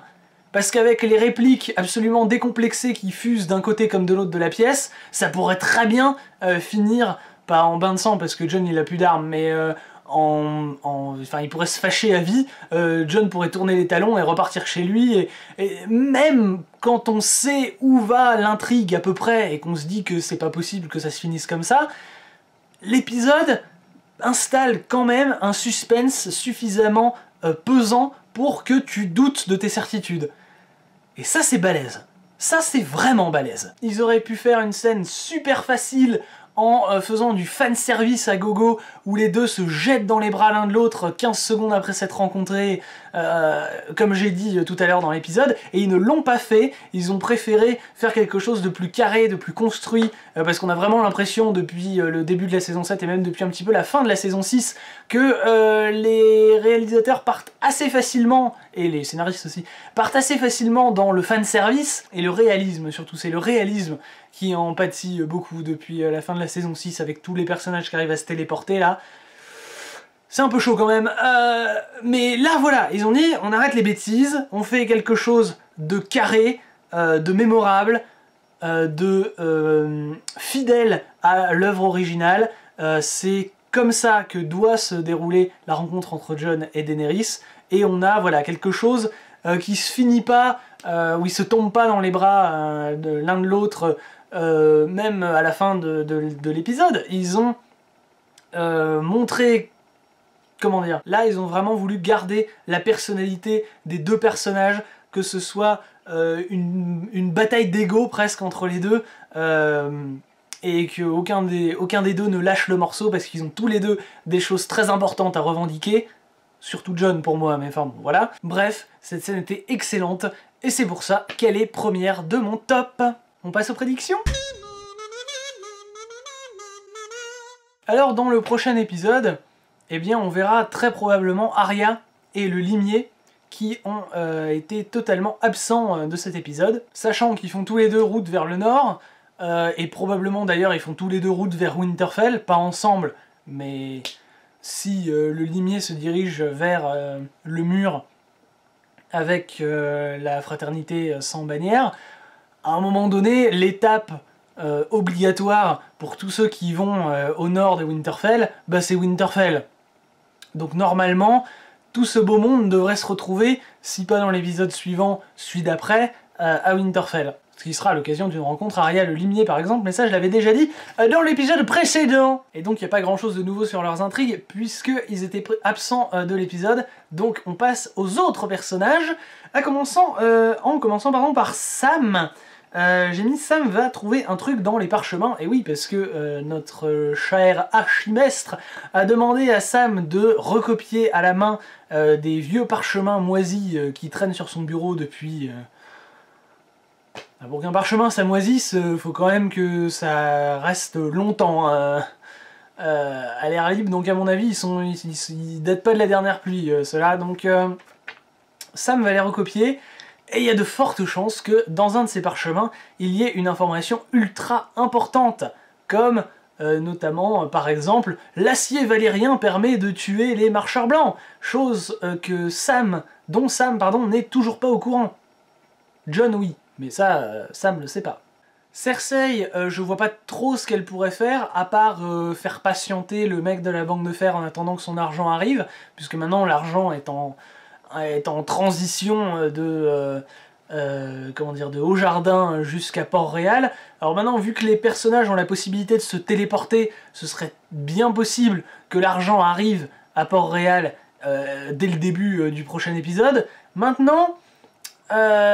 ce serait intéressant que ça ne se passe pas comme ça, parce que si j'étais Cersei, j'attaquerais les forces de Jaime pour l'empêcher de retourner à Port-Réal.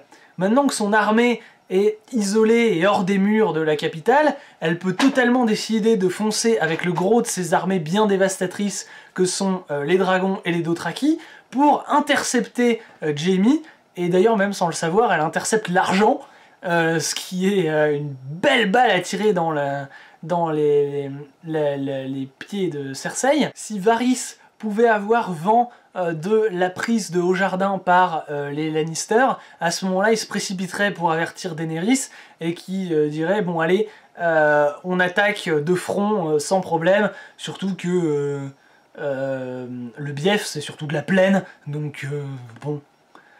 Ils ont qu'à faire ça dans un endroit un peu reculé où il n'y a aucun village et il n'y aura pas de victimes civiles. L'autre intérêt, si Daenerys fait ça, c'est que ça lui permettra de se rendre dans la même région que Jorah. Et donc ce sera bien pratique parce que Jorah ne sait pas du tout que Daenerys est arrivée à Westeros. Pour l'instant, Sam lui a rien dit, parce qu'il n'est pas au courant non plus.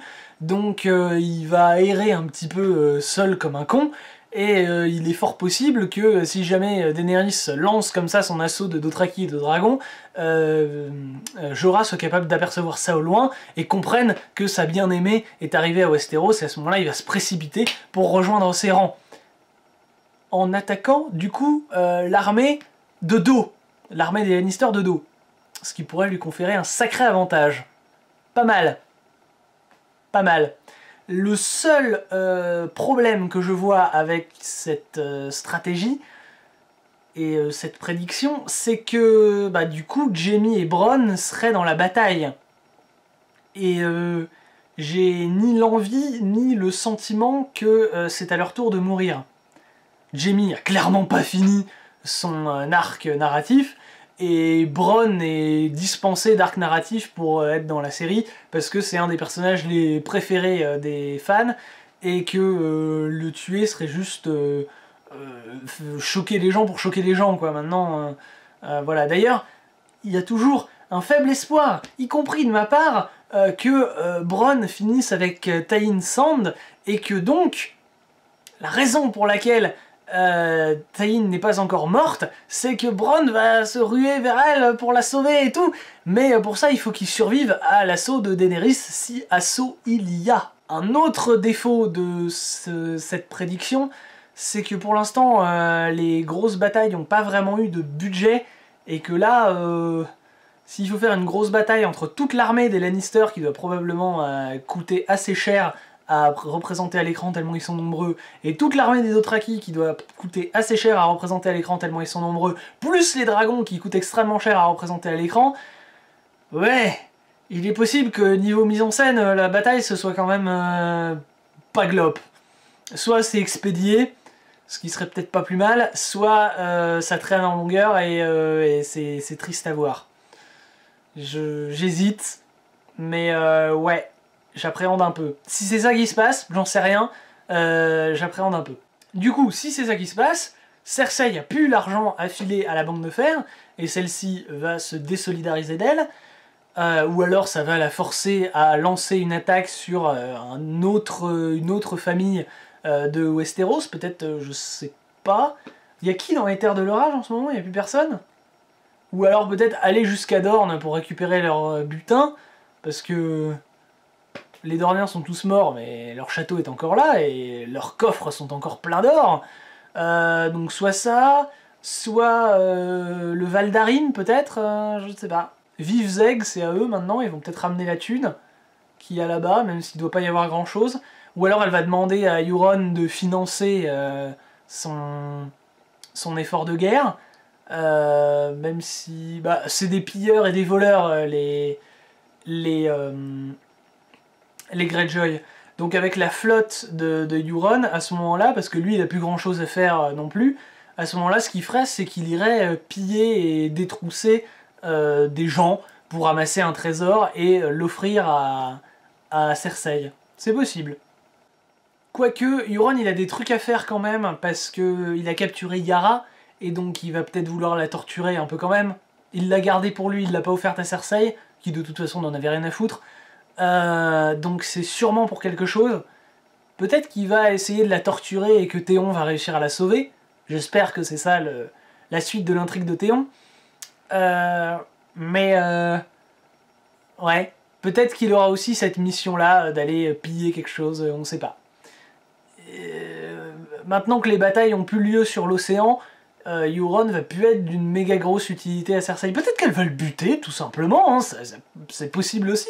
Je sais pas trop quel intérêt Jorah aurait à rejoindre l'armée de Daenerys, parce qu'elle a déjà les Dothraki qui sont enfin, pas des meilleurs guerriers que lui, mais elle a déjà des... Ah, elle a plus de commandant de troupes. Son commandant de troupes, c'était Vergris. Huh. Peut-être qu'elle va nommer Jorah commandant de l'armée des Dothraki, c'est possible. Ou alors, ce qu'elle pourrait faire, toujours pour nouer des liens diplomatiques avec Jon, c'est lui offrir Jorah comme combattant pour qu'il aille se battre contre les marcheurs blancs au nord. Ça aurait été parfait si Sam lui avait donné son épée en acier valyrien, mais c'est pas le cas. Donc j'ai peur que ce soit un petit peu des spéculations un petit peu faibles de ma part. Puis Jorah voudra pas forcément s'éloigner de Daenerys. Quoique, vu qu'il a une dette envers Sam, peut-être qu'il acceptera. Notre ami Jon, quant à lui, il a plus vraiment grand chose à faire à Père Dragon. Et clairement, Daenerys, elle en a rien à foutre de lui. Je vois pas trop, à moins qu'elle se prenne, qu'elle subisse une nouvelle défaite en attaquant les forces des Lannister, ou si elle décide de faire autre chose, j'en sais rien. Elle n'a pas du tout envie de l'accompagner au nord, donc Jon, une fois qu'il aura son ver dragon, il va se dépêcher de retourner au nord parce qu'il faut qu'il le file, son ver dragon, à ses troupes. Et ce serait bien notamment que les sauvageons aient accès à ce ver dragon, parce que c'est eux qui vont s'en prendre plein la gueule en première ligne en premier. Donc il faut que Jon se magne le cul de revenir à Winterfell, avec ou sans Jorah. Cela dit, il y a quand même une intrigue qui se déroule à Winterfell en l'absence de Jon, donc c'est peut-être pas pour l'épisode prochain, peut-être celui d'après, qu'il reviendra chez lui. Parce qu'en attendant, il y a toujours Sansa qui doit gérer le nord, et à mon avis, les prochaines épreuves viendront de Littlefinger, qui va encore passer son temps à essayer de lui apprendre des trucs, à lui donner des leçons, chose qu'il fait depuis la saison 4. Sauf qu'à un moment donné, il va peut-être finir par tenter des trucs, à faire du Littlefinger.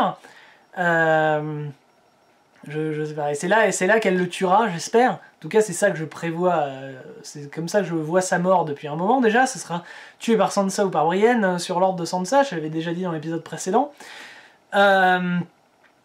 Une magouille assez intéressante qu'il pourrait faire, ce serait de réussir à convaincre Sansa de marier son beau-fils, machin Arryn, là, comment il s'appelle, Robin Arryn, à Arya, si Arya revient dans l'épisode avant que Littlefinger ait l'idée, par exemple, ou à Lyanna Mormont, je sais pas vraiment, mais tu vois, à faire un mariage entre les Stark et la famille Arryn, ce qui lui donnerait techniquement du coup un petit peu un contrôle sur le nord, étant donné qu'il est régent du Val d'Arryn en attendant que Robin soit suffisamment âgé et mature, et de toute façon, même le jour où Robin sera suffisamment âgé et mature, Littlefinger peut lui faire tout ce qu'il veut, donc voilà. Ce serait assez intelligent de sa part. Je vois pas vraiment ça arriver, je pense que là c'est un gros délire dans lequel je suis parti, mais ce serait Littlefinger-esque, donc ce serait cool. À Winterfell toujours, je m'attends à ce que Bran ait des nouvelles visions, mais par nouvelles je veux dire sur des nouveaux sujets. Un peu comme la saison dernière, il avait des visions sur la Tour de la Joie, là. Là, je sais pas, on prend un autre événement marquant de l'histoire de Westeros, et on se focalise là-dessus jusqu'à la fin de la saison. Pour l'instant, on n'a rien. Ce serait bien que Bran se concentre et nous trouve un truc. J'aimerais aussi que Mira serve à quelque chose, mais je ne sais pas trop à quoi. C'est une bonne combattante, donc... mais Winterfell, pas vraiment pour destin d'être assiégé, donc c'est pareil pour Brienne. Je sais pas trop à quoi elle sert maintenant qu'elle est à Winterfell. Voilà, c'est un peu dommage. En parlant du Nord, je verrais bien une scène soit au mur, soit à Fort-Levant, soit du côté des marcheurs blancs, pour rappeler un petit peu la menace au nord du mur, parce que depuis les zombies qui marchaient dans l'épisode 1, ben, on n'a pas vu grand chose là-bas. Et enfin, que va-t-il advenir des deux alliés de Daenerys en déroute, c'est-à-dire Théon et Vergris? Ben Vergris, le pauvre, il a qu'un seul but maintenant, c'est de rejoindre Daenerys, et il peut faire ça qu'à pied, donc il va devoir traverser Westeros d'ouest en est, sachant qu'il va du coup passer très très près de Port-Réal. Soit il fait ça, soit pour une raison tirée par les cheveux ou pour une autre, il apprend que Daenerys se dirige vers le sud-ouest, et à ce moment-là, il n'a qu'une seule chose à faire, c'est descendre vers le sud pour rejoindre sa maîtresse. Mais ça me paraît très improbable. Enfin, je veux dire, comment est-ce qu'il peut apprendre ça? À moins qu'il décide de poursuivre Euron, mais il peut pas parce qu'il a plus de bateau. Ouais, non, ça me paraît très improbable. Je sais pas ce qu'il va faire, peut-être qu'on n'en entendra plus parler jusqu'à la fin de la saison, où on les verra arriver en marchant jusqu'à Pendragon ou jusqu'à Port-Réal, puisque Daenerys aura réussi à aller jusque là-bas, j'en sais rien. Mais pour l'instant, ils sont totalement neutralisés, et ils vont devoir marcher en terrain inconnu. J'ai un peu peur pour sa vie à Vergris.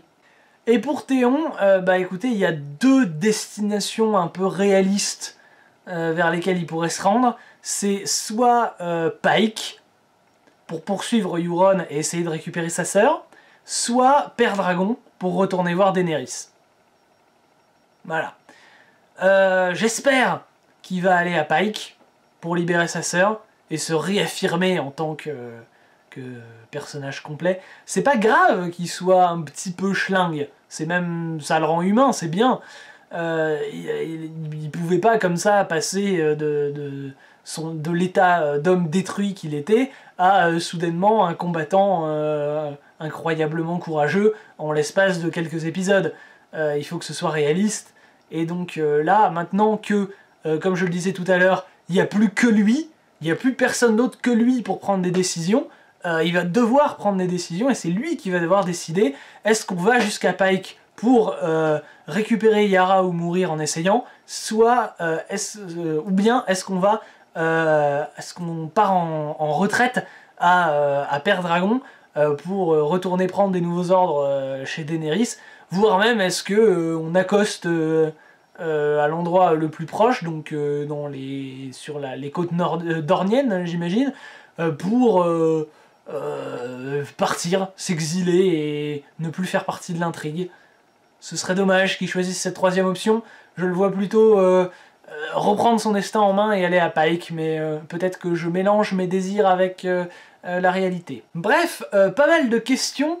Les épisodes de mise en place doivent maintenant être terminés. Maintenant, on devrait voir toutes les réactions à tout ce qui a été mis en place se produire en chaîne, et ce serait bien que ça commence dès l'épisode 4. Peut-être que je rêve totalement avec ma bataille des Dothraki contre les Lannister. J'espère que c'est ça. Ceux qui ont vu la vidéo de preview de l'épisode 4, merci de ne pas me spoiler, s'il vous plaît, parce que je ne regarde pas les épisodes preview, tout comme je ne lis pas les leaks. Apparemment, il y a des leaks de la série qui sont parus et qui racontent un petit peu tout. Je m'en tiens le plus éloigné possible. Pour l'instant, j'ai réussi à ne pas me faire spoiler. Merci de ne rien me raconter dans les commentaires. Merci beaucoup. En attendant, l'épisode 4, qui est du coup dans pas mal de temps, puisque j'ai réussi à sortir cet épisode peu de temps après la diffusion de l'épisode, donc du coup bah, il reste un petit peu de temps avant la diffusion du prochain, mine de rien. Je vous dis salut à tous, à la fois prochaine, ciao.